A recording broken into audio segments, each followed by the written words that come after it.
nhảy rồng sai từ từ đó thôi á.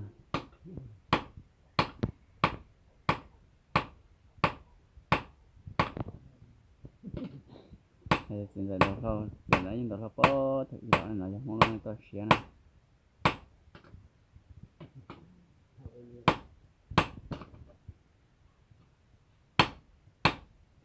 Từ mua thò chỉ theo tuần đầu ấy.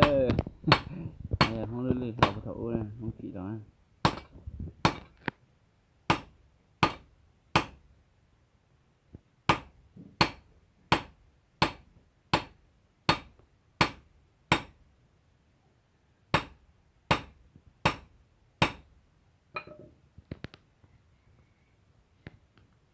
Thằng này chỉ là cái chờ trâu lư nó.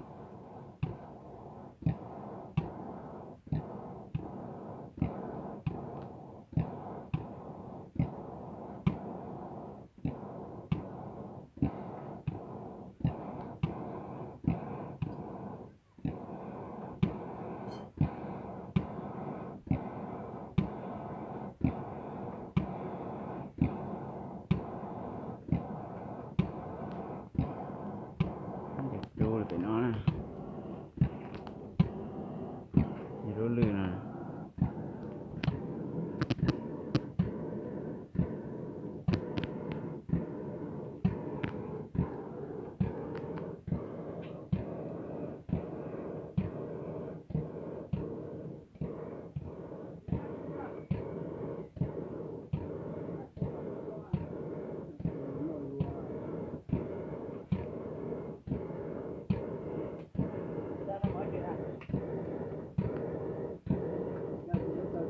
Có cơ trong lò hiện được thế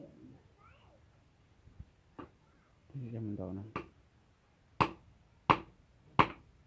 Cho nó chỉ tao rất lâu một té nè.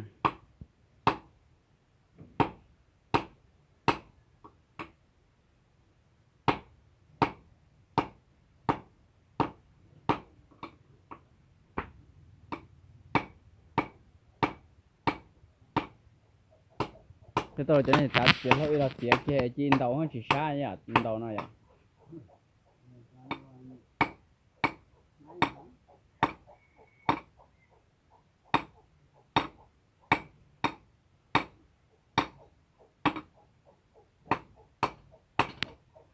Nên rồi không lấy cho nó không đâu.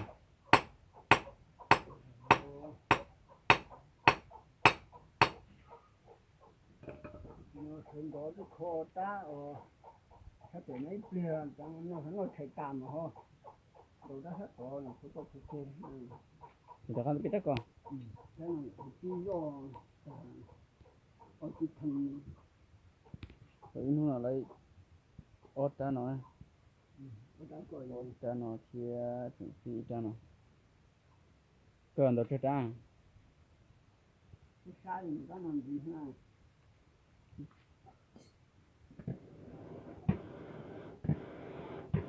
Đâu được xe hết rồi. để chỉ ở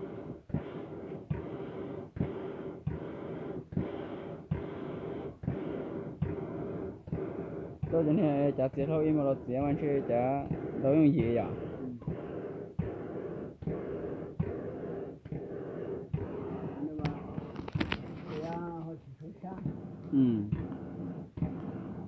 Chỉ chỉ là chỉ đến đâu nó mà sang.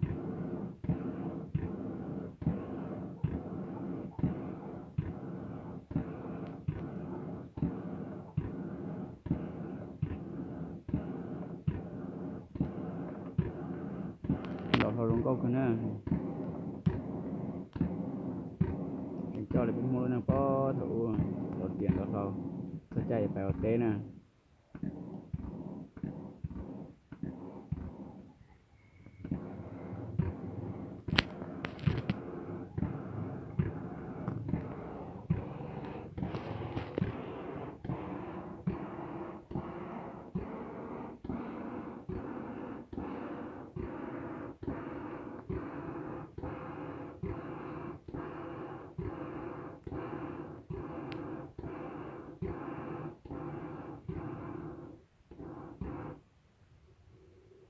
Cho phải nó to chỉ cái lần đầu nữa.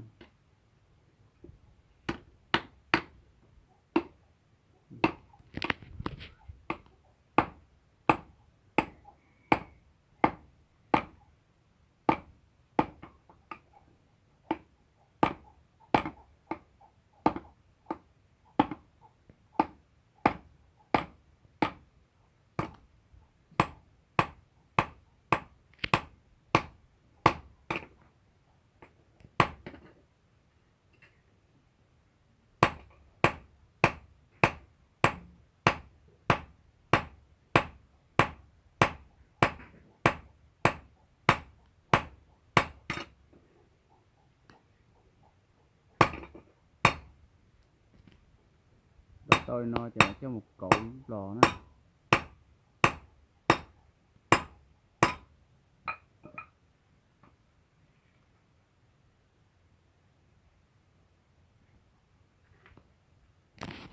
Đợt ta thì là phải cho là chi đồ chú của nó.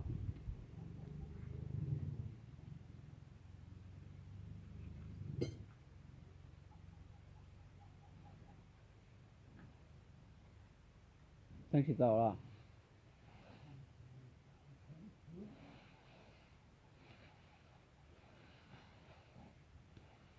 lấy trả lòng là chưa chú thằng thì lấy trả lòng à.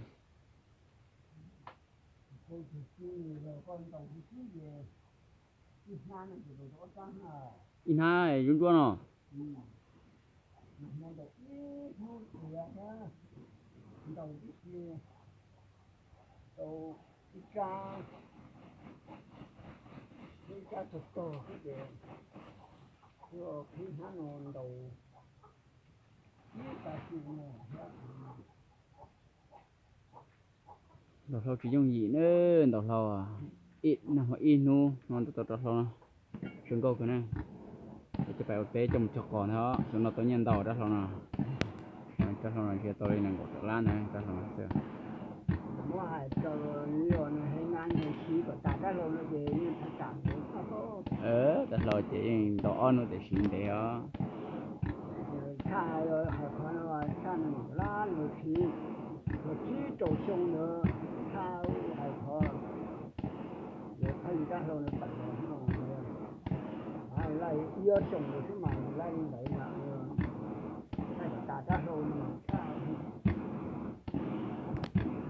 bây giờ thôi đừng có cái đó than mỏ là nó hổ than nhiều nó hổ nhưng mà tôi xia gì chuyện xia lâu nó thế nè chuyện xia cho nó bớt thử tàu đó đã tàu này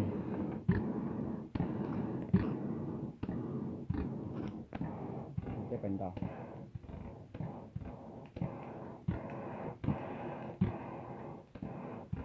hết tiền cho cá chê đó đây là tiền thế nào thành bông sân bông sân bông cho tiền to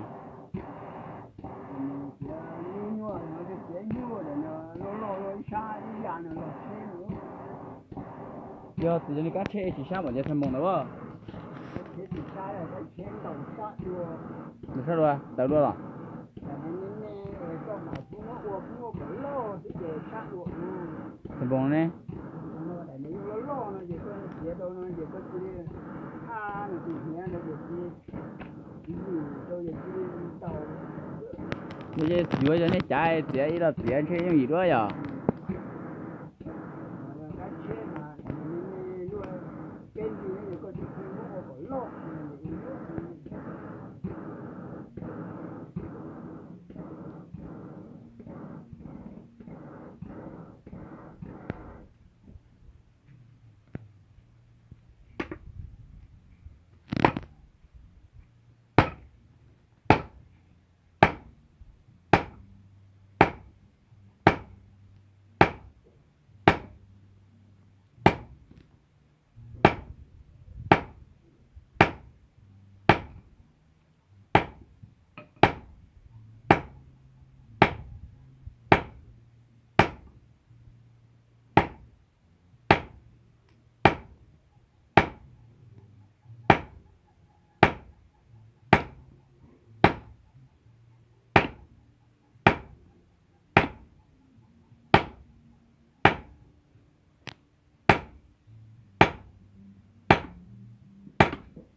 đó thôi chỉ những gì nữa đó thôi sát tật tà đâu cái sự hình thật ta đó thôi để xử lý tôi ha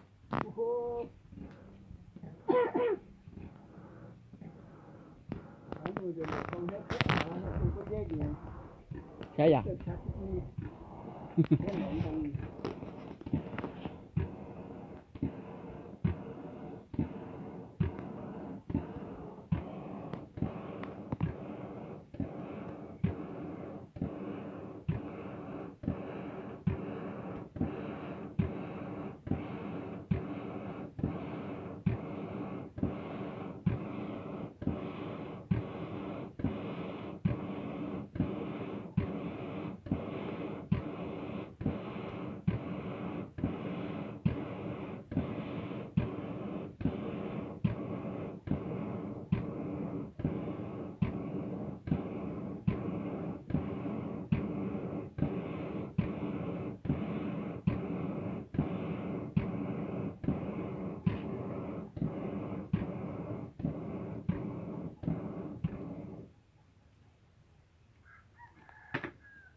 trâu lò nó thì tao sẽ kể cho tao trâu nó chỉ một ít lù tợ nó cái lù rồi nó cái lù lù tợ đã trâu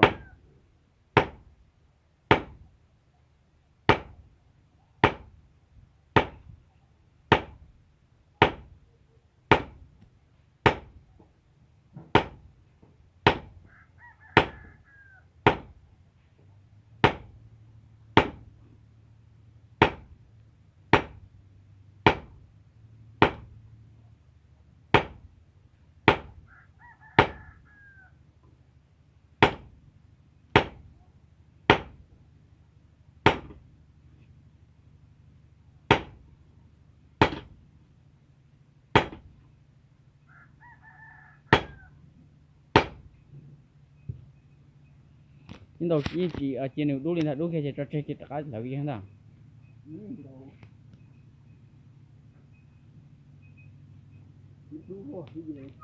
rồi nó có thể ở trong trung mà trở lên liền thì chỉ là dùng người đủ xương nó sao nó xử lại đó thì nó chỉ mình thôi